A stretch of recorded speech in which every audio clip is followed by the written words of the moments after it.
குடும்பமாக சேர்ந்து உம்மை துதிக்க கொடுத்த ஸ்லாக்கியத்திற்காக நன்றி செலுத்துகிறோம். ஆண்டவரே, நாங்கள் இப்பொழுதும் பகிர்ந்து கொள்ளப் போகிற காரியங்களை நீர் எங்களுக்கு ஆசீர்வதித்து தாரும். நான் அல்ல, நீரே என்னை மறைத்து உம்முடைய வார்த்தைகளை எங்களோடு பகிர வேண்டுமாறு கெஞ்சுகிறோம். ஆவினாலே எங்களை ஒவ்வொருவரையும் நடத்துங்க. எங்களை உம்மோடு இணைந்து வாழத்தக்கதாக உதவி செய்யுங்க. இயேசுவின் மூலம் ஜெபம் கேளும் பிதாவே, ஆமென்.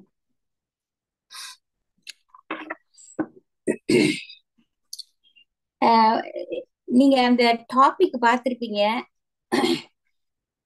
உங்க எல்லார்கிட்டயும் திருப்பி ஒரு ஒரு கேள்வியை கேட்க விரும்புறேன். What is the main reason that got brought us into this world? கடவுள் நம்மளை என்ன ஒரு நோக்கத்துக்காக இந்த உலகத்திலே கொண்டு வந்திருக்கிறார் அப்படின்னு நீங்க உங்க இத அன்மியூட் பண்ணிட்டு ஆன்சர் பண்ணலாம்.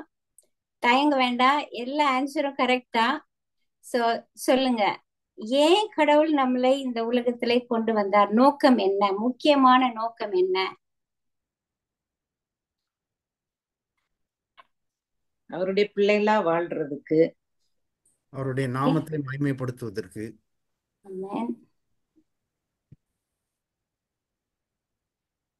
வேற ஏதாச்சும்?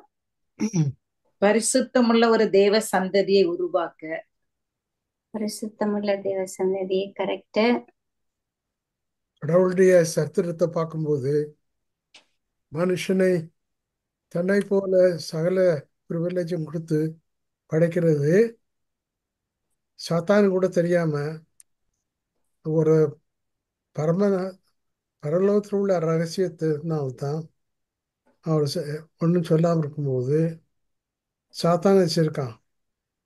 கடைசியில் வெளியே வந்த உடனே ஏன் எனக்கு சொல்லலை இன்னைக்கு ஒரு பிரச்சனை உண்டாக்கியிருக்கான். ஆனால் கடவுள் கடைசியில் என்ன சொல்லியிருக்கார்? சாத்தான், நீ ஒரு சிருஷ்டி, நான் வந்து சிருஷ்டிகர். ஆனால் என் மனசுல என்ன கொஸ்டின்னா, ஆண்டவர் எவ்வளவு நாளா இந்த ரகசியத்தை வச்சிருந்தார்? கிறிஸ்துங்கிற நம்ம அட்வென்டிஸ்ட் படிக்கிறோம், பிதா, குமாரன், பரிசுத்த ஆவி. அந்த ட்ரினிட்டிங்கிறது அட்வென்டிஸ்ட் என்னுடைய அண்டர்ஸ்டாண்டிங் படிக்க ஆதியில் இந்த உலகத்தை முன்னால தெரியாம இருந்திருக்கு. அப்போ கடைசியில் வெளிப்பட்ட உடனே சாத்தான் சொல்லியிருக்கிறான், காட் இஸ் செல்ஃபிஷ். கடவுள் யாரு? தன்னுடைய பெருமைக்காக உண்டாக்குறார். அதனால தான் சிலுவை கடவுள் கடைசியாக தான் தனக்காக இல்லை, இப்படி ஒரு நல்ல சந்ததியை உண்டாக்கி அந்த சந்ததியும் தான் கூட இருக்கணுங்கிற ஒரு தூது உலகம் பூரா வேணும். இந்த உலகம் மட்டும் இல்லை, அவர் படைத்த எல்லா உலகத்திலையும் தெரியணும்.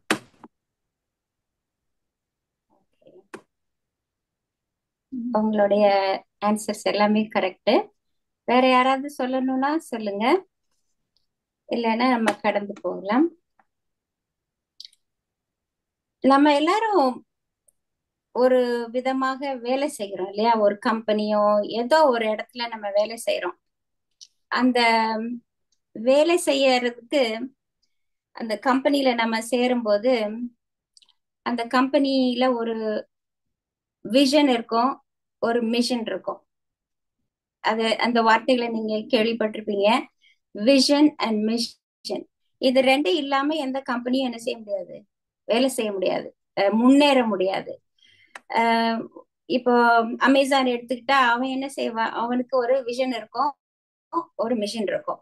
அதை அவன் நிறைவேற்றினாதான் அவனுடைய கம்பெனி என்ன செய்யும், அதிகமாக ப்ரொடக்டிவா இருக்கும்.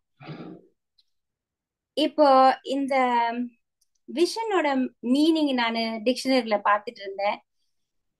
அது பார்க்கும்போது எதையாவது செய்வதற்கான ஒரு முறை, எதையாவது செய்வதற்கான ஒரு முறை, அதுதான் விஷன் என்ற மீனிங் கொடுத்திருந்தாங்க. நம்மளுடைய எதிர்காலத்தை எப்படி யோசித்து செயல்பட முடியும் அப்படின்னு ஒரு டிக்ஷனரி, கேம்பிரிட்ஜ் டிக்ஷனரியில மீனிங் போட்டிருக்கு. நம்முடைய எதிர்காலத்தை எப்படி யோசித்து செயல்படுத்த முடியும் என்றுதான் அந்த மீனிங் போட்டிருந்தாங்க விஷனுக்கு. கிறிஸ்தவர்களாகி நமக்கு ஏதாவது ஒரு விஷன் இருக்கா? நம்ம எல்லாம் யாரோட கம்பெனில வேலை செய்யறோம்? கடவுள் நம்மள அவரோட கம்பெனில சேர்த்திருக்காரா? சேர்த்திருக்காரு இல்லையா? நம்ம எல்லாருமே அவருடைய கம்பெனியில நியமிக்கப்பட்டிருக்கிற வேலையாட்கள். சோ நம்முடைய கம்பெனி சிஇஓ வந்து ஜீசஸ் கிரைஸ்ட். அந்த கம்பெனிக்கு ஒரு விஷன், ஒரு மிஷன் இருக்கு. இப்ப நம்ம ஒரு கம்பெனியை பார்க்கும்போது அந்த விஷன் என்னன்னு பார்க்கும்போது அதில் பணியாற்றும் நபர்களை எப்படி ஊக்குவிப்பது, முதலாட்களை எப்படி கட்டாயப்படுத்துவது, எப்படி வாடிக்கையாளர்களின் கற்பனையில் ஈடுபடுவது என்பதுதான் ஒரு கம்பெனியின் நோக்கம். ஒரு கம்பெனி வந்து அந்த எதிர்காலத்தை வரைந்து அது எப்படி உலகத்தில் பிசினஸ் விளைவுகளை கொண்டு வர வேண்டும் என அந்த விஷன் குறிக்கிறது. இதுதான் அந்த நோக்கம், அந்த கம்பெனியோட நோக்கம். இந்த விஷனை நிறைவேற்றுவதற்கு அதிகமான நேரமும் முதலீடும் தேவைப்படுகிறது. அது இல்லாம ஒரு கம்பெனி ரன் பண்ண முடியாது. அதிகமான நேரமும் அதற்கான அதிகமான முதலீடும் அந்த கம்பெனியை நடத்துறவங்க செய்யணும். வேதாகமத்துல Proverbs 29:18 தீர்க்க தரிசனம் இல்லாத இடத்தில் ஜனங்கள் சீர்கெட்டு போவார்கள் என்று சொல்லியிருக்கிறது. இங்கிலீஷ்ல பார்த்தாக்க where there is no vision the people perish அப்படின்னு போட்டிருக்கு.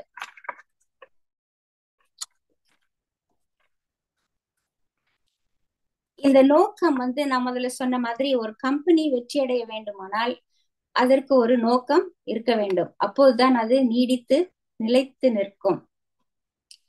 இப்போ விஷன் முடிச்சாச்சு, அடுத்தது மிஷன். கடவுள் நம்ம எல்லாம் அவருடைய கம்பெனில வேலை செய்யறோம். நம்மளுக்கு ஒரு மிஷன் கொடுத்திருக்காரு. நம்மளுக்கு எல்லாருக்கும் அந்த மிஷனை பத்தி தெரியும். அந்த விஷன், கடவுள் கொடுத்திருக்கிற விஷன்ல இருந்து அதை நிறைவேற்றுவதற்காக அவர் நமக்கு கொடுத்த செயல்படும் பணி, அதுதான் மிஷன். அந்த நோக்கத்தை நிறைவேற்ற செயல் இலக்கு அறிக்கை இருக்க வேண்டும். அந்த மிஷன்னா அதுல நிறைய செயல் இலக்கு அறிக்கை எப்படி செய்யணும் அப்படின்ற இதெல்லாம் அதுல இருக்கணும். கடவுள் நம்மளுக்கு வேதத்துல இருந்து நிறைய கொடுத்திருக்கிறாரு.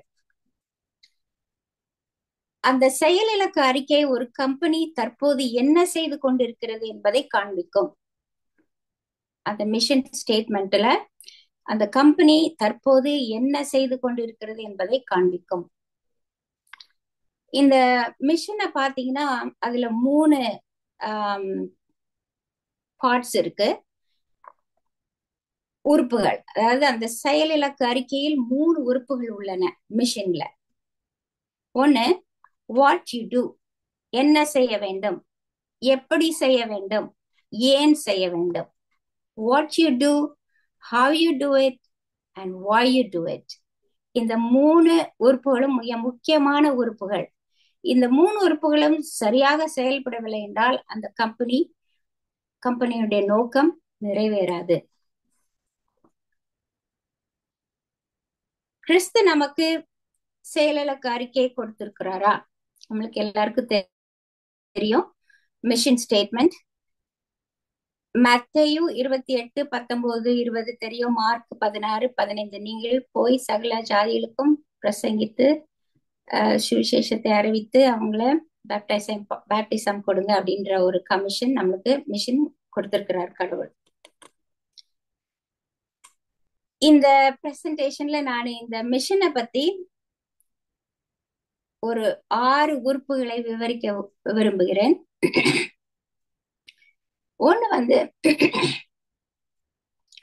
முதலாவது வந்து பிராக்டிசிங் வித் ஜாய், மிகுந்த மகிழ்ச்சியோட செயல்படுதல். மிகுந்த மகிழ்ச்சியோட நம்ம எப்பொழுதும் நம்ம செயல் பண்ண முடியுமா? கடவுளுடைய வேலையில எப்பொழுது நம்ம மகிழ்ச்சியோட தேவனுக்கு செயல்பட முடிகிறதா? இல்லைன்னா நம்மளுடைய மகிழ்ச்சி சூழ்நிலைக்கு ஏற்ப மாறுகிறதா? சோர்வுகள், சந்தேகங்கள், குழப்பங்கள், வியாதிகள், இந்த மாதிரி சேலஞ்சஸ் வரும்போது நம்முடைய சந்தோஷம் எப்படி இருக்கிறது? முதல்ல நம்ம சந்தோஷமா இருந்தாதான் நம்ம என்ன செய்ய முடியும்? மத்தவங்களுக்கு போய் அத சொல்ல முடியும். சோ நம்மளுடைய மன மகிழ்ச்சி, மிகுந்த மகிழ்ச்சி எப்படி இருக்கிறது? சூழ்நிலைக்கு தகுந்தது போல இருக்கிறதா, இல்லைன்னா எப்பவும் ஸ்டேபிளாவா இருக்கிறதா? இப்படி சில நேரம் நம்மளுடைய சூழ்நிலைகள் மாறும்போது நமக்கு உதவி செய்யறதுக்கு யாராவது இருக்காங்களா? இப்ப நம்ம சந்தோஷமா கடவுளுடைய வேலையில, கம்பெனில வேலை செய்யறோம், மிகுந்த மகிழ்ச்சியோட செய்யணும்னு சொல்லியிருக்காங்க. பல விதமான சூழ்நிலைகள் நமக்கு வரும்போது நம்மளுக்கு யார் உதவி செய்வா? கடவுள் இருக்கிறாரு, தெரியுது, அது நம்மளுக்கு எல்லாருக்கும் தெரியும். ஆனா ரொம்ப இன்ட்ரெஸ்டிங்கா இருந்துச்சு இதை நான் படிக்கும்போது. நம்முடைய மிகுந்த மகிழ்ச்சி சூழ்நிலைகளின் மூலமாக மாறும்போது நமக்கு உதவுவது யார் அப்படின்னு கேள்வி. அதுக்கு நம்பிக்கை தான் முன் வந்து உதவுகிறது. இந்த நம்பிக்கையும் சந்தோஷமும் ரெண்டு பேரும் ஃப்ரெண்ட்ஸ். ஒருத்தர் இருக்கும்போது அடுத்தவங்க அமைதியா இருப்பாங்க, ஒருத்தங்க இல்லாதப்போ அடுத்தவங்க உதவி செய்வாங்க. சோ சந்தோஷமும் நம்பிக்கையும் நம்மளுக்கு உதவுகிறது. நம்மளுடைய இந்த மிஷன் ஒர்க்ல எப்பொழுதும் அவருக்கு சந்தோஷமாக ஒர்க் செய்யறதுக்கு உதவி செய்கிறது.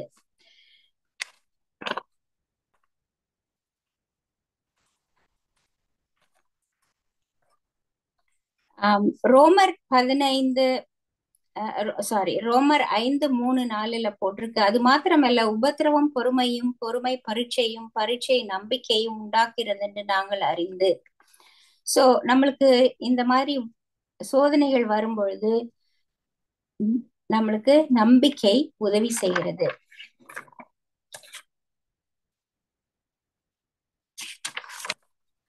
ரோமர் 15:13 சொல்லுது, பரிசுத்த ஆவியின் பலத்தினாலே உங்களுக்கு நம்பிக்கை பெருகும்படிக்கு நம்பிக்கையின் தேவன் விசுவாசத்தினால் உண்டாகும் எல்லாவித சந்தோஷத்தினாலும் சமாதானத்தினாலும் உங்களை நிரப்புவாராக.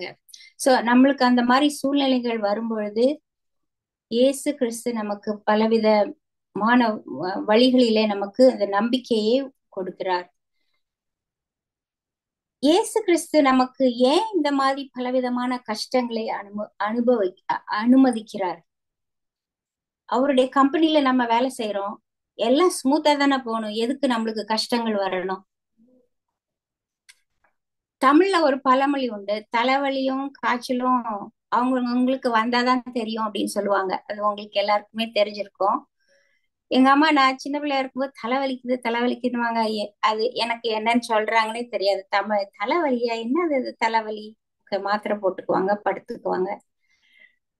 ஆனா எனக்கு அப்படி வயசு பெரிய பிள்ளை ஆகும்போது தலைவலி, ஓ இதுதான் தலைவலியா அப்படின்னு நான் தெரிஞ்சு கொண்டேன்.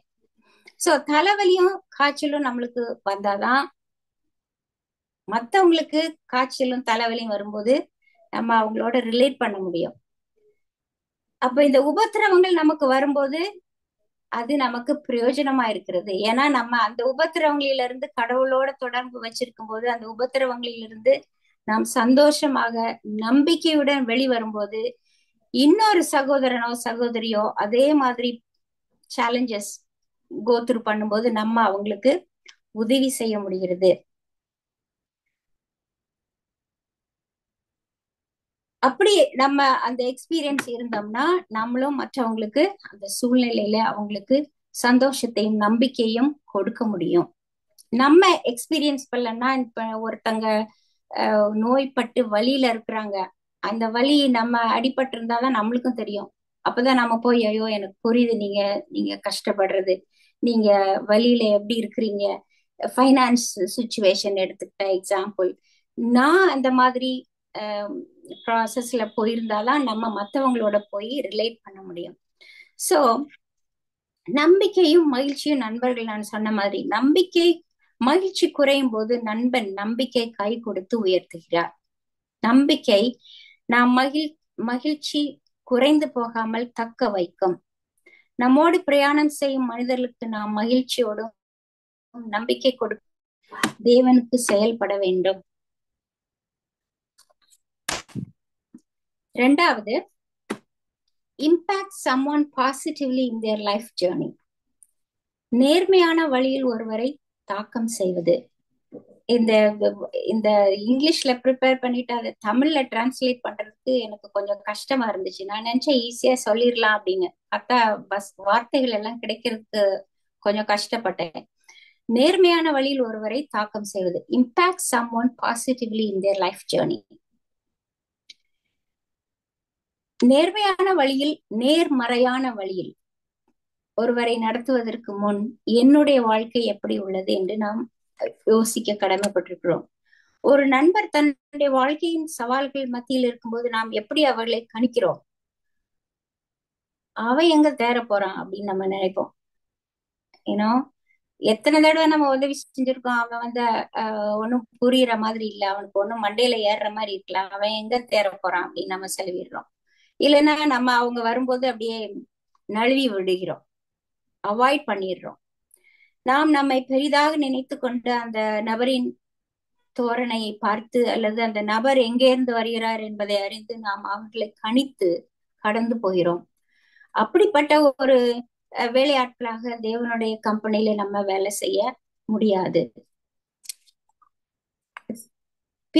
பிலிப்பியர் 4:5 உங்கள் சாந்த குணம் எல்லா மனுஷருக்கும் தெரிந்திருப்பதாக கர்த்தர் சமீபமா இருக்கிறார். Proverbs 8:13 தீமையை வெறுப்பதே கர்த்தருக்கு பயப்படும் பயம், பெருமையும் அகந்தையும் தீய வழியையும் புரட்டு வாயையும் நான் வெறுக்கிறேன். சோ இந்த மாதிரி கிறிஸ்து நமக்கு ஒரு வார்னிங் கொடுத்திருக்கிறார். இந்த மாதிரி எல்லாம் நம்ம கேரக்டர் வச்சிருந்தோம்னா அவருடைய கம்பெனில எப்படி வேலை செய்ய முடியும்? கிறிஸ்துவின் கம்பெனியில் வேலை செய்யற நாம் எப்படி நடந்து கொள்கிறோம்? எப்படி நாம் மற்றவர்களுக்கு நேர்மறையான வழியில் நடத்த தக்க வைக்க முடியும்?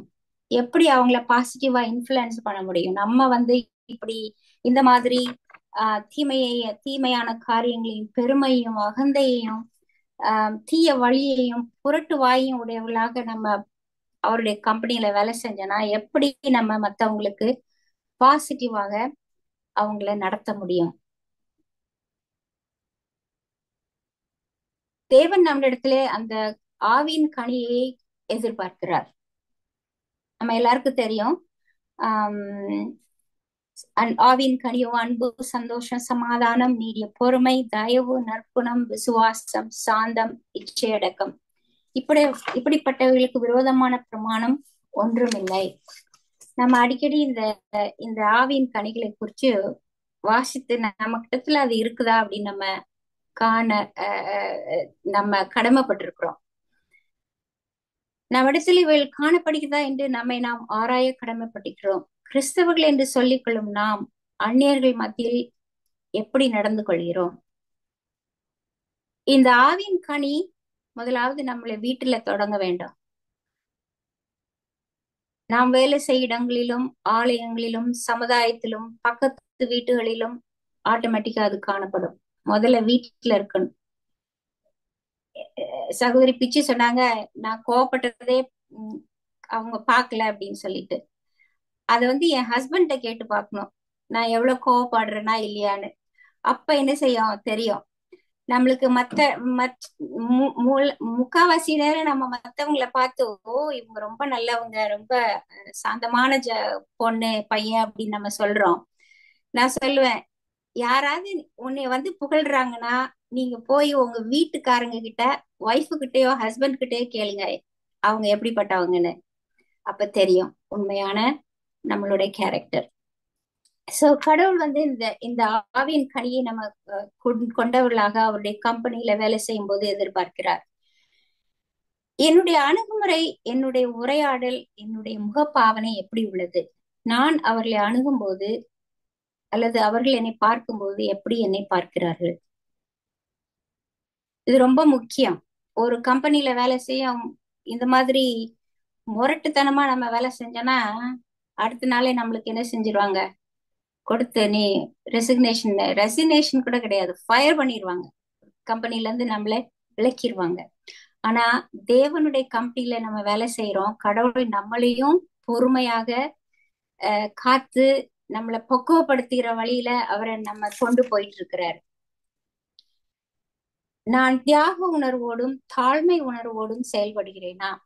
ஒருவரை நேர்மறையில் வழி நடத்தும் போது, பாசிட்டிவா நம்ம மத்தவங்களை இன்ஃப்ளூயன்ஸ் பண்ணும்போது நம்மளுடைய தியாக உணர்வும் தாழ்மையான உணர்வும் அதிகமாக தேவைப்படுகிறது. அப்பதான் நம்ம மத்தவங்களை பாசிட்டிவாக கைட் பண்ண முடியும்.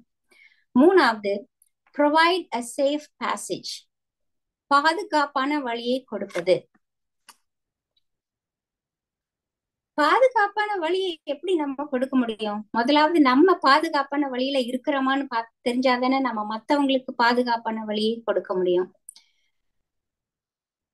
யூஸ்வலா நம்ம சின்ன பிள்ளைங்கள்ல இருந்து நம்மளுடைய பெற்றோர்கள் இப்ப கூட நம்ம பார்க்கலாம், பிள்ளைங்க ஏதாவது தவறான வழியில இவங்க போனா விழுந்துருவாங்க அப்படின்னா நம்ம என்ன செய்யறோம், உடனே இல்ல இப்படி போமா, அந்த பக்கம் போனா விழுந்துருவ அப்படின்னு நம்ம கைட் பண்றோம், அது நம்மளுக்கு தெரிந்ததுனால.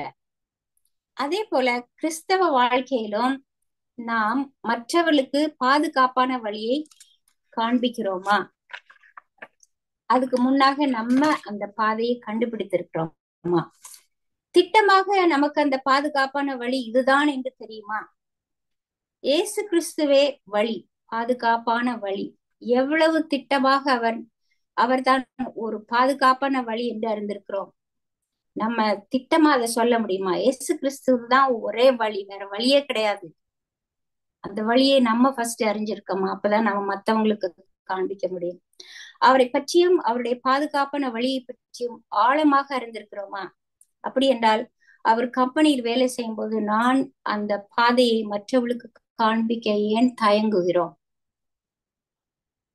இந்த கேள்வியை நம்ம கேட்க கடமைப்பட்டிருக்கிறோம். நமக்கு பிரியமானவர்களை, வேண்டியவர்களை மற்றவர்களுக்கு அறிமுகம் செய்வதில் எவ்வளவு மகிழ்ச்சி அடைகிறோம். இப்போ நம்ம வீட்டுல எல்லாரும் இருக்கிறோம், ஒரு ஃப்ரெண்டு வந்திருக்காங்க இந்தியால இருந்து, நாம என்னோட ஃப்ரெண்டுன்னு வச்சுக்கோங்க, உங்க வீட்டுல நாங்க வர, நீங்க இன்ட்ரடியூஸ் பண்ணுவீங்களா இல்லையா அந்த ஃப்ரெண்ட? பிகாஸ் ஏன் அந்த ஃப்ரெண்டு உங்களுக்கு ரொம்ப she or he means a lot. அப்ப நம்ம அவங்கள இன்ட்ரடியூஸ் பண்றோம், ஓ சோ அண்ட் சோ, இது என்னோட ஃப்ரெண்டு, சைல்ட்ஹுட் ஃப்ரெண்டு, ரொம்ப வருஷமா நாங்க கனெக்ட் ஆயிருக்கோம் அப்படின்னு நம்ம என்ன செய்யறோம், அந்த ஃப்ரெண்டை பத்தி எல்லாம் சொல்றோம். ஏன் நம்மளுடைய ஃப்ரெண்ட் ஆர் நம்மளுடைய கம்பெனி ஓனர், சிஇஓ அறிந்திருக்கிற நாம் ஏன் நம்ம கம்பெனில சேருகிற மற்றவர்களுக்கு, சேர ஆசைப்படுகிற மற்றவர்களுக்கு அறிமுகப்படுத்துறதுக்கு தயங்குகிறோம்?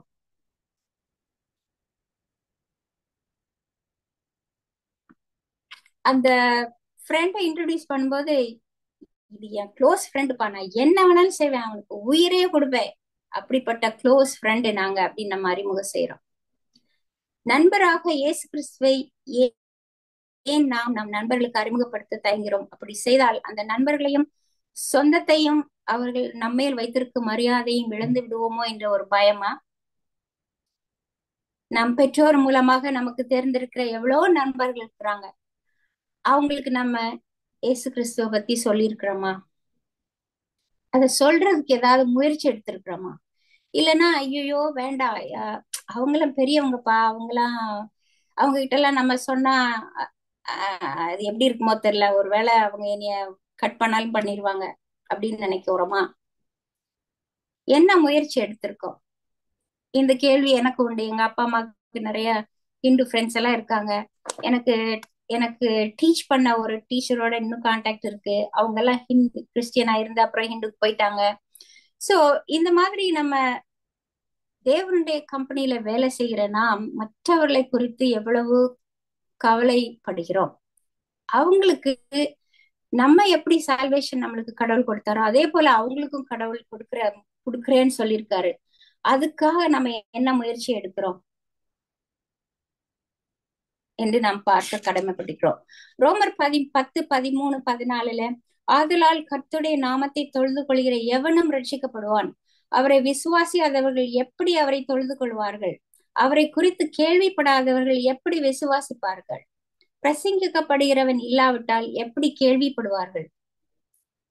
நம்ம சொல்லலைன்னா, கடவுள் இந்த நண்பனை நான் ஏன் நண்பனா வச்சிருக்கிறேன், அவர் உங்களை எப்படி நேசிக்கிறாரு, என்ன எப்படி நேசிக்கிறாரு, உங்களையும் நேசிக்கிறாரு அப்படின்னு நம்ம சொல்றதுக்கு ஏன் தயங்குறோம்? நம்ம சொல்லலைன்னா அவங்களுக்கு எப்படி தெரிய போகுது? அவங்களுக்கு அவங்க ஏன் சாமி, அவரும் ஒரு சாமி தான், நான் கும்பிடுறேனே, அவரையும் சேர்த்துதான் வச்சு கும்பிடுறேன் அப்படின்னு நிறைய பேர் சொல்றாங்க, நம்ம ஃப்ரெண்ட்ஸ், இந்து ஃப்ரெண்ட்ஸ். அப்போ இல்ல, இயேசு சாமி மாத்திரம்தான் கடவுள், அவர் உங்களை நேசிக்கிறாரு, உங்களுக்காக கடவுள் உயிரே கொடுத்து உங்களுக்கு பரிகாரம் பண்ணியிருக்கிறாரு. நம்ம அந்த நேரத்துல சொல்ல முடியுதா? வாய் வரமாட்டேங்குது. சொன்னா அவங்க ஹெர்ட் ஆயிடுவாங்களோ, இல்ல ஏதாவது ஆயிருமோ அப்படின்ற ஒரு தயக்கத்தோடய நம்ம இவ்வளவு நாட்களும் கடந்து போயிட்டு இருக்கோம். நான் நினைப்பேன், அவங்க என்னோட பேரண்ட்ஸோட ஃப்ரெண்ட்ஸுக்கு ஒரு கடிதம் எழுதணும், ஏசாமியை பத்தி ஒரு எழுதணும். ஏன்னா அவங்க பைபிள் எல்லாம் கொடுத்தா வாசிக்க மாட்டாங்க. சோ சில காரியங்களை அவங்களுக்கு நான் எழுதணும் அப்படின்னு நினைப்பேன். இது வரைக்கும் இன்னும் பண்ணணும். எங்க அம்மா ஆனா கொஞ்சம் கொஞ்சம் சொல்லியிருக்காங்க அவங்களுக்கு. பக்கத்து வீட்டுல இருக்க ஒரு ஹிந்து லேடிக்கும் சொல்லியிருக்கிறாங்க. சோ ஏதாவது ஒண்ணு நம்ம இனிஷியேட் பண்ணணும். அதுல இருந்து நம்ம தொடர்ந்து அவங்களுக்கு கனெக்ஷன் பண்ணி அவங்களுக்கு ஷேர் பண்ணணும். சோ எப்படிப்பட்ட முயற்சிகளை, திட்டங்களை நாம் எடுத்துள்ளோம் அந்த பாதுகாப்பான வழியை காண்பிக்க? சில நேரங்கள்ல நம்ம நினைக்கிறோம், எனக்கெல்லாம் அந்த மாதிரிலாம் பண்ண முடியாது, நான் அதுக்காக ஆஃபரிங் கொடுக்குறேன், நிறைய ஃபண்ட்ஸ் எல்லாம் கொடுக்குறேன் அப்படின்னு நம்ம சொல்றோம். ஆனா கடவுள் நம்மை அப்படி இருக்க சொல்லல.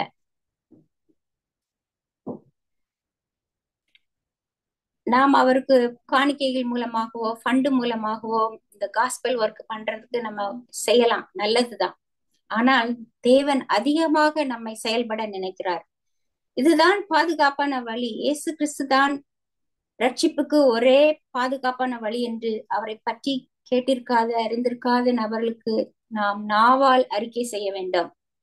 கடமைப்பட்டவர்களாக இருக்கிறோம். இந்த உலக வாழ்க்கையில் யாராவது ஒரு நபருடன் நாம் அதை நம்முடைய வாயிலிருந்து சொல்ல கடமைப்பட்டிருக்கிறோம். நாம் ஊமையாக கிறிஸ்துவை பின்பற்ற முடியாது. நான் எவ்வளவுதான் ஃபண்டு கொடுத்தாலும், எவ்வளவுதான் ஆஃபரிங் கொடுத்தாலும் அது கடவுளுக்கு முன்பாக ஒருவேளை அங்கீகரிக்கப்படலாம். ஆனா அவருடைய கம்பெனியில வேலை செய்து அவர் வரிக்காக நம்ம காத்திருக்கிற நாம் அப்படி ஊமையாக இருக்கக்கூடாது. லைஃப் ஜேர்னில அட்லீஸ்ட் ஒரு ஆளுக்கு நம்மளுடைய நாவால் இயேசு கிறிஸ்து மெய்யான தேவன், அவர் என்னுடைய வாழ்க்கையில் இதெல்லாம் செய்திருக்கிறார், அவர் சீக்கிரம் வரப்போகிறார், உங்களை நேசிக்கிறார் அப்படின்னு ஒரு ஆத்மாவுக்கு நம்முடைய வாயாலே அறிக்கை செய்ய வேண்டும் என்று வேதம் சொல்கிறது. மத்தேயு 13:32-33 மனுஷர் முன்பாக என்னை அறிக்கை பண்ணுகிறவன் எவனோ அவனை நானும் பரலோகத்தில் இருக்கிற என் பிதாவின் முன்பாக அறிக்கை பண்ணுவேன். மனிதர்கள் முன்பாக என்னை மறுதலிக்கிறவன் எவனோ அவனை நானும் பரலோகத்தில் இருக்கிற என் பிதாவின் முன்பாக மறுதலிப்பேன். லூக் 9:26 என்னை குறித்தும் என் வார்த்தைகளை குறித்தும் எவன் வெட்கப்படுகிறானோ அவனை குறித்து மனுஷகுமாரன் தம்முடைய மகிமையோடும் பிதாவின் மகிமையோடும் பரிசுத்த தூதர்களின் மகிமையோடும் வரும்போது வெட்கப்படுவார். எவ்வளவு முக்கியமான வேத வார்த்தைகள் நமக்கு கொடுக்கப்பட்டிருக்கிறது. இல்ல நான் எப்ப மறுதலிக்க போறேன், நான் மறுதலிக்கவே மாட்டேன் அப்படின்னு நம்ம சொல்லலாம். நான் எப்ப வெட்கப்பட்டேன்னு சொல்லலாம். ஆனா நாம் நம்மளுடைய வாயால அறிக்கை பண்ணலைன்னா எந்த தடையும் இருக்கக்கூடாது அதை அறிக்கை செய்வதற்கு. கண்டிப்பாக நம்முடைய வாழ்க்கையில ஒரு நபரிடம் அதை அறிக்கை செய்யறதுக்கு கடமைப்பட்டிருக்கிறோம். ஒரு நபர்னா நம்ம சர்ச்ல இருக்க ஃப்ரெண்ட்ஸை என்கரேஜ் பண்றது அது ஒரு பக்கம் இருக்கட்டும், புதிதாக கடவுள் நம்மை அவங்கள ரீச் பண்றதுக்கு நம்மளை எதிர்பார்க்கிறார். இயேசு கிறிஸ்துவை அறியாத, கேள்விப்பட்டிராத, அறிந்தும் அவரை ஏற்றுக்கொள்ள தயங்குகிற வேறிய காரணங்கள் இருக்கலாம். அவங்க கிட்ட நம்ம இயேசு கிறிஸ்துவை அறிக்கை செய்ய வேண்டும். அப்பதான் நம்ம அவரை சந்திக்க முடியும். நாம் அப்படிப்பட்ட சந்தர்ப்பங்களுக்கு ஆவலா இருக்கிறோமா? அல்லது சந்தர்ப்பம் கிடைக்கும் போது அதை பல காரணங்களால் நழுவ விடுகிறோமா? நம்மை நாம் ஆராய கடமைப்பட்டுள்ளோம். இந்த வாழ்க்கையில் அட்லீஸ்ட் ஒரு நபருக்காவது இந்த பாதுகாப்பான வழியை அறிக்கை செய்து உறுதிப்படுத்தி சொல்ல கடமைப்பட்டுள்ளோம். இல்லை என்றால் இந்த கம்பெனியை ஓனர் வரும்போது, சிஓ வந்து கேட்கும் போது நம்ம வெட்கப்பட்டு போவோம். 4வது, meet them where they are. அவர்கள் எங்கே இருக்கிறார்களோ அங்கே அவர்களை சந்திக்க வேண்டும். இதுல 2 அம்சங்களை காணலாம். ஒண்ணு வந்து we go where they are. What did Jesus do? We go where they are. இயேசு கிறிஸ்து என்ன செய்தார்? அவர்கள் இருக்கும் இடத்திற்கு நாம் போக வேண்டும். இயேசு கிறிஸ்து அவர்கள் எங்கே இருந்தார்களோ அங்கே சென்றார். அவர்களுடைய அடிப்படை தேவைகளை அங்கே சந்தித்தார். வேதத்தில் அவர் செய்த அநேக அற்புதங்களை நாம் அறிவோம். யாருக்கு என்ன தேவை என்பதை உணர்ந்தவராய் அவைகளை சந்திக்க பிதாவை சார்ந்து அந்த இடத்துக்கு, அவர்கள் இருந்த இடத்துக்கு சென்றார்.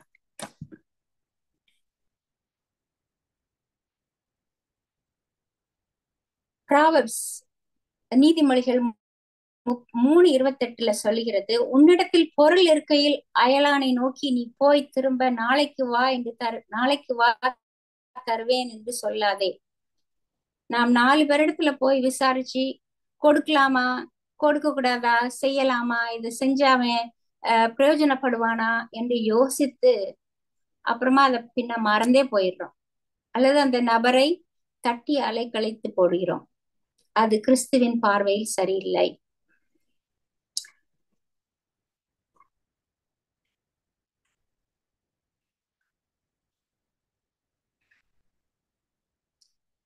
சோ நம்ம வந்து அவங்க ஒரு தேவையில இருக்கும்போது உடனடியாக அந்த தேவையை சந்திக்கிறதுக்கு கடமைப்பட்டிருக்கோம். நமக்கு இல்லாட்டாலும் பரவாயில்ல, அவங்களுக்கு செய்யணும் அப்படின்ற ஒரு மனது நமக்கு வர வேண்டும். இல்ல எனக்கு ஃபர்ஸ்ட் வேணும், எனக்கு போதாம் மிஞ்சி மத்தவங்களுக்கு அப்படின்னு நம்ம செஞ்சோம்னா அது உண்மையாக கடவுளுடைய பார்வையில் சரியாக இல்லை. ஏன்னா அவர் சொல்றாரு, கரெக்டா சொல்றாரு, இன்னும் நாளைக்கு நானு தரேன், நீ நாளைக்கு வா, இப்ப என்னால முடியாது அப்படின்னு சொல்ல முடியாது. ஏன்னா நாளைக்கு நம்ம இருப்போமோ என்னமோ தெரியாது. சோ அந்த சான்ஸ் வரும்போது கடவுளை சார்ந்து நாம் அந்த உதவியை செய்ய நாம் கடமைப்பட்டிருக்கிறோம். அது எப்படிப்பட்ட உதவியாக இருந்தாலும் பரவாயில்லை, யாருக்காக இருந்தாலும் பரவாயில்லை. அவங்க கிறிஸ்தவர்களோ இல்ல நான் கிறிஸ்தவர்களோ, நம்மளுடைய எதிரியோ, நம்மள குழியில தள்ளுறது பார்த்த ஒரு எனிமியோ, யாரா இருந்தாலும் கிறிஸ்துவின் கம்பெனியில வேலை செய்யற நாம் இன்னும் அதிகமாக பெட்டராக வேலை செய்ய கடமைப்பட்டிருக்கிறோம். அப்படிப்பட்ட மனதை உடையவர்களாய் இருக்க ஆவியின் பலத்தினால் நம்மை நிரப்பி நாம் மற்றவர்களின் தேவைகளை சந்திக்க தேவன் காத்திருக்கிறார். இயேசு கிறிஸ்து எப்படி செய்தார்? அப்போஸ்தலர் 10:38 நசரேயனாகிய இயேசுவை தேவன் பரிசுத்த ஆவியினாலும் வல்லமையினாலும் அபிஷேகம் பண்ணினார்.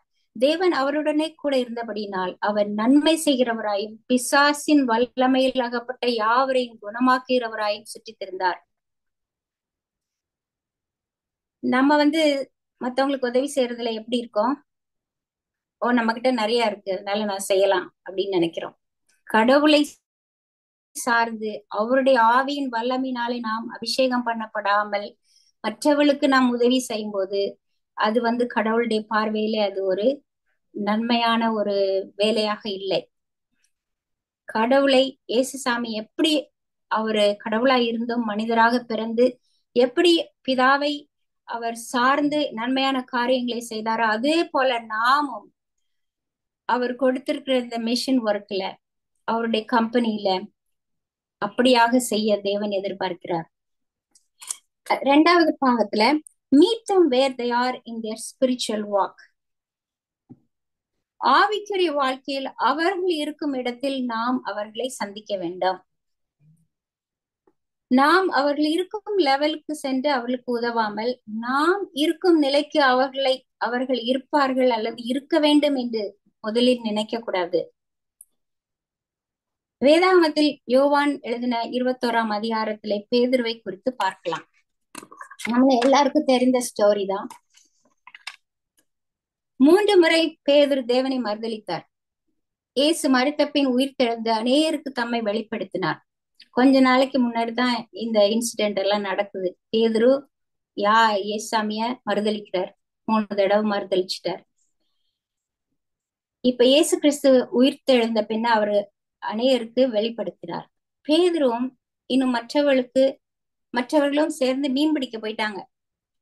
மாஸ்டர் போயிட்டாரு, நம்ம என்ன திருப்பி நம்ம வேலையை நம்ம பார்க்கலான்னு அவங்க மீன் பிடிக்க போயிட்டாங்க. ஆனா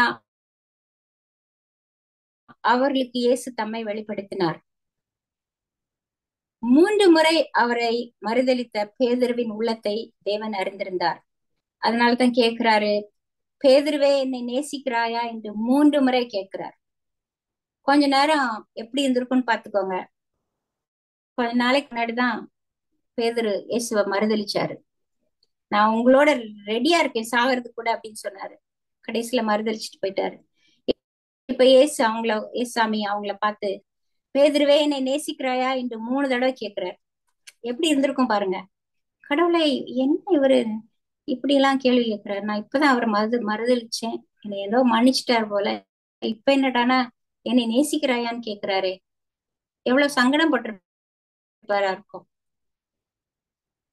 தான் தேவனை மறுதலித்த சங்கடமான வேதனை தரும் செயல்களை தேவன் மன்னித்து உள்ளத்தின் வேற்றுமையை அகற்றின தேவனின் மன்னிப்பை மீண்டும் உணர்ந்தவராய், மீண்டும் நான் தோல்வியடைந்து விடுவோனோ என்று ஒரு சூழ்நிலையில் அவர் இருக்கிறார் பீட்டர்.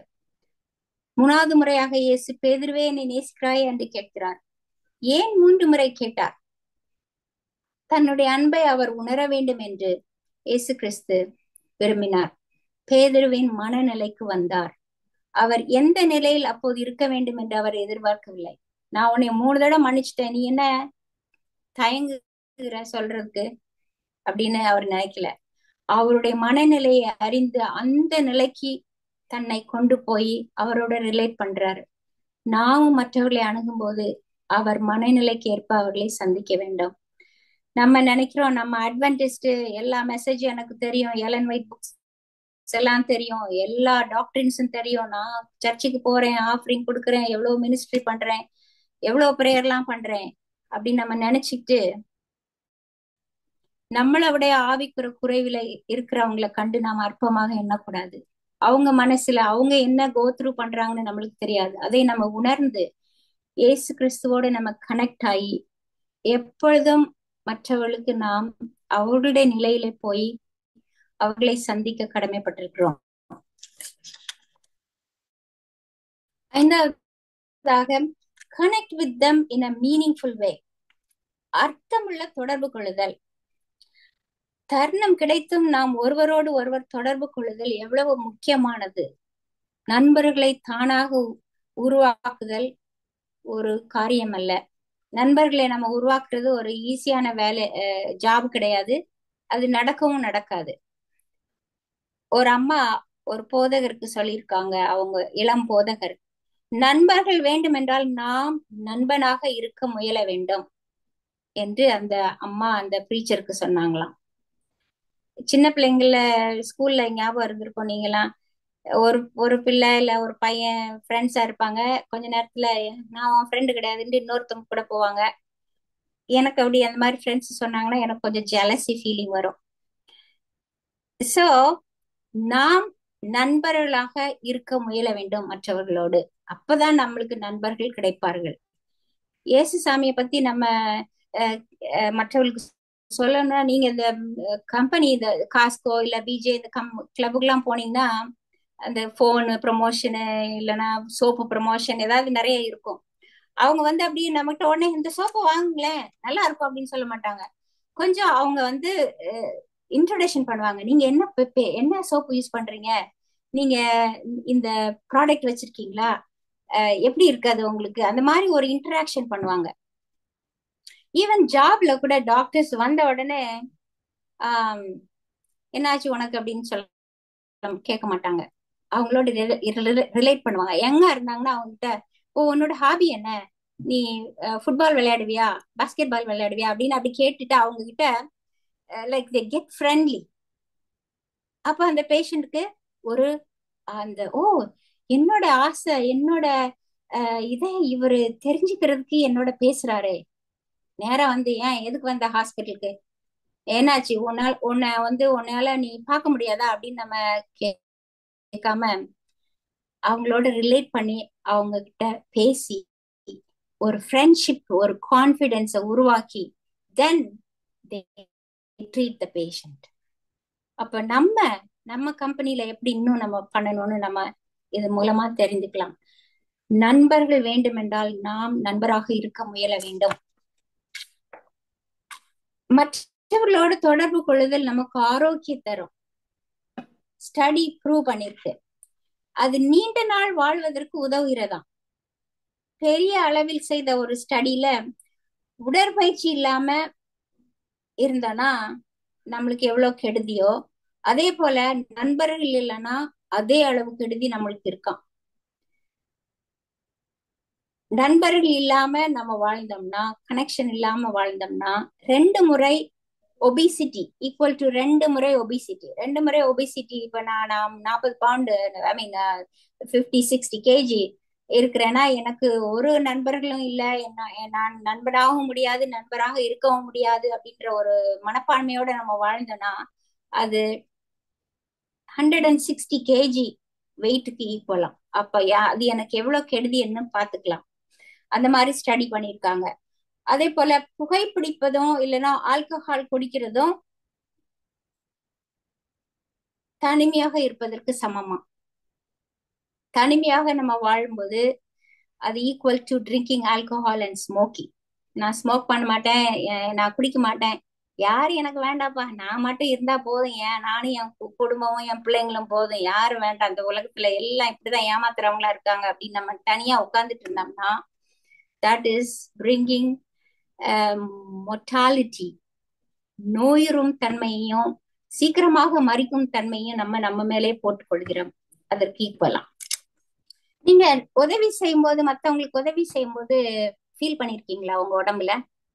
ஒரு கதவை திறந்து விடுறதோ, இல்ல ஒருத்தங்களுக்கு பேக் கொண்டாந்து கொடுக்கறதோ, இல்ல ஒரு பண உதவி கொடுக்கும் போதோ, இல்ல ஏதோ ஒரு உதவி செய்யும் போது நீங்க எப்படி ஃபீல் பண்ணிருக்கீங்க? எப்படி ஃபீல் பண்ணிருக்கீங்க? அன்மியூட் பண்ணி சொல்லுங்க.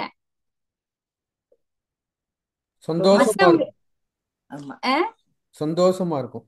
சந்தோஷமா இருக்கும். You feel so good. சின்ன உதவியெல்லாம் செஞ்சிருக்கோம், ஆனா அது நம்மளுக்கு சந்தோஷத்தை கொண்டு வருது. நம்ம அப்படி மற்றவங்களுக்கு உதவி செய்யும் போது, மற்றவர்களுக்கு நாம் கனெக்ஷன் இருக்கும்போது, மற்றவர்களோடு கனெக்ஷன் இருக்கும்போது 4 விதமான கெமிக்கல் உண்டாகுதான். ஆக்சிடோசின், டோபமைன்,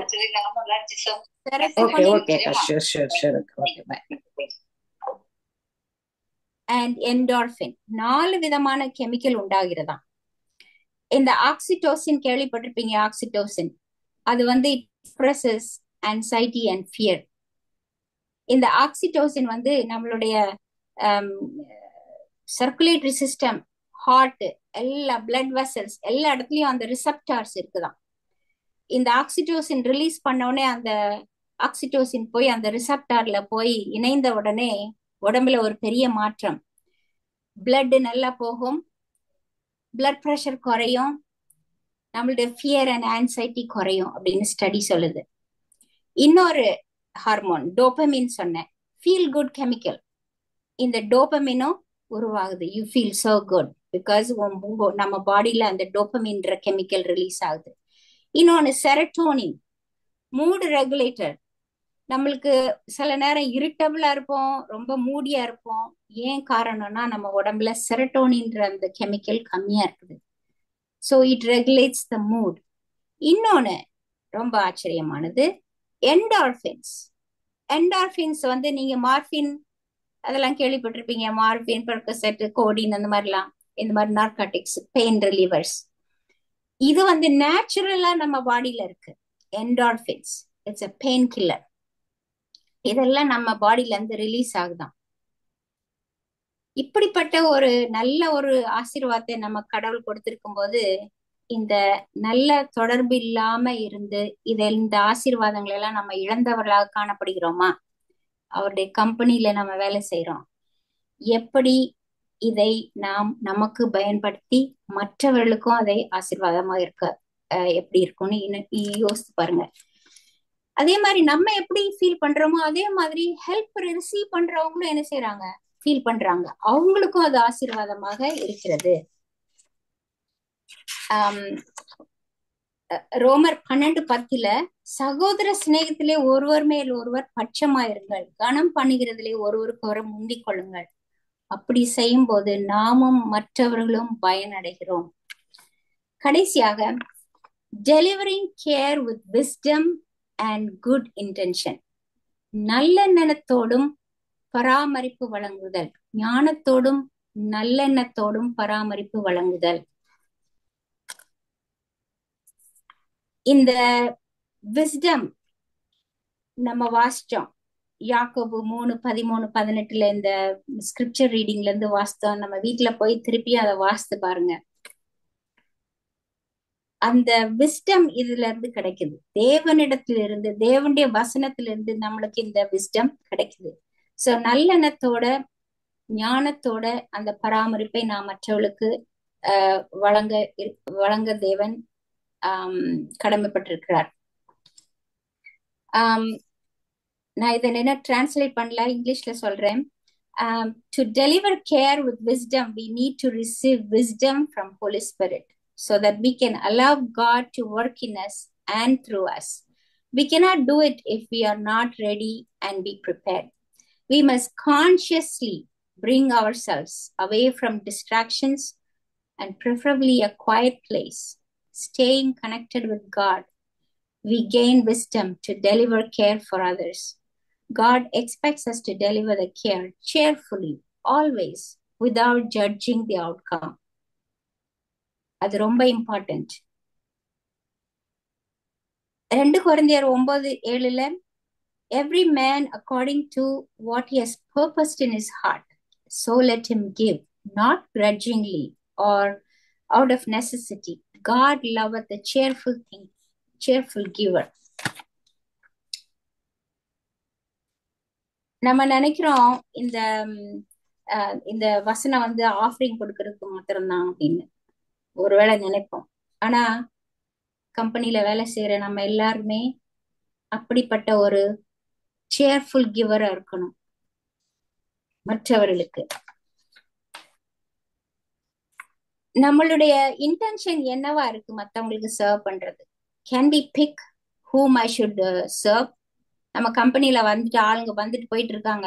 யாராவது கொஞ்சம் பேர் இல்லைன்னா 2-3 பேரை பிடிச்சிட்டு நான் உங்களுக்கு மாத்திரம் உதவி செய்யறேன், உங்களுக்கு எல்லாம் பண்றேன், மத்தவங்கள நான் தெரியல, அவங்க ஒரு மாதிரி இருக்காங்க, ஒரு மாதிரி கோஆபரேட்டிவா இல்லாத மாதிரி இருக்கிறாங்க, நான் எக்ஸ்பெக்ட் பண்ற மாதிரி அவங்க இல்ல, அப்படிலாம் நம்ம பிக் பண்ண முடியாது. எல்லாருக்கும் நாம் சேவை செய்ய கடமைப்பட்டிருக்கிறோம். Do we pick on people based on the race, caste, faith, status, education, whether they will be faithful to us at one point in their life? What is our intention? நம்ம மத்தவங்களுக்கு உதவி செய்யறது நாளைக்கு அவங்க நம்மளுக்கு உதவி செய்வாங்கன்ற ஒரு நோக்கத்தோட செய்யறோமா, இல்ல எப்படியாவது ஒரு வழியில அவங்க நம்மளுக்கு பின்னாடி உதவுவாங்க அப்படின்ற ஒரு இதுல நம்ம செய்யறோமா? என்ன நம்மளுடைய நோக்கம்? இயேசு கிறிஸ்து வாழும்போது அப்படிதான் ஹெல்ப் பண்ணாங்களா?